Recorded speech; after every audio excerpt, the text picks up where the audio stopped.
नमस्कार, Hindustan smart digital में कानपुर से मैं प्राची सिंह आप सभी का स्वागत करती हूँ। आइए नजर डालते हैं दिन भर की बड़ी खबरों पर। 8 वर्ष की बच्ची के साथ पिता के दोस्त ने किया दुष्कर्म का प्रयास। कोरोना से शहर में 5 की मौत, 244 नए मामले। सपा विधायकों से झड़प के बाद बैठक से निकली महापौर। अब हर रोज हैलट आएगा 20 मीट्रिक टन लिक्विड का ऑक्सीजन कंटेनर।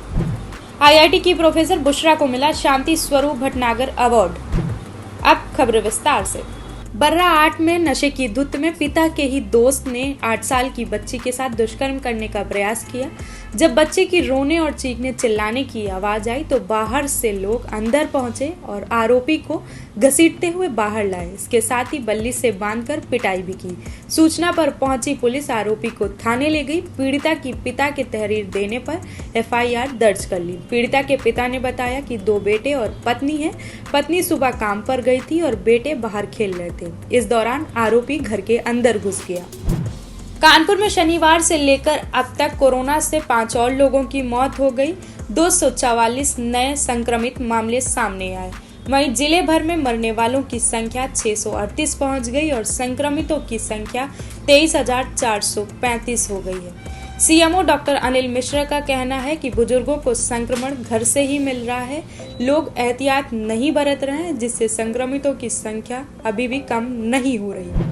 चमनगंज में चट्टे हटाने और पथराव के मामले को लेकर सपा विधायकों इरफान सोलंकी और अमिताभ बाजपेयी की महापौर प्रमिला पांडे से तीखी झड़प हो गई। इससे नाराज महापौर बैठक छोड़कर चली गईं।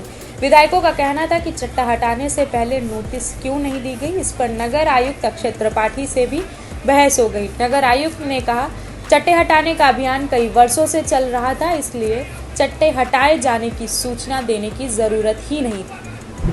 हैलट के न्यूरो एंड मैटरनिटी कोविड अस्पताल में मरीजों के लिए सिर्फ 1 दिन के ऑक्सीजन बैकअप पर शासन ने चिंता जाहिर की। इसलिए 20 मीट्रिक टन लिक्विड ऑक्सीजन का कंटेनर लाया गया। यह कंटेनर हैलट में ही खड़ा रहेगा। हैलट अपने इसी कंटेनर से सभी एलएमयू के प्लांट फिलिंग करेगा। दरअसल शनिवार को प्रमुख सचिव आलोक कुमार ने ऑक्सीजन बैकअप के लिए विकल्प मांगा था। इस पर प्राचार्य डॉक्टर आरबी कमल ने कंटेनर से सप्लाई का प्रस्ताव दिया। आईआईटी कानपुर के जैविक विज्ञान व जैव इंजीनियरिंग विभाग की प्रोफेसर बुशरा अतीक को चिकित्सा विज्ञान और प्रौद्योगिकी 2020 के क्षेत्र में प्रतिष्ठित शांति स्वरूप भटनागर अवार्ड के लिए चुना गया। उन्हें यह सम्मान प्रोस्टेट कैंसर के क्षेत्र में मिला। यह जानकारी आईआईटी के निदेशक प्रोफेसर अभय करिंदकर ने ट्वीट के माध्यम से दी। उन्होंने कहा, प्रोफेसर बुशरा राष्ट्रीय और अंतर्राष्ट्रीय स्तर पर अपने अनुसंधानों में सफलता पा रही।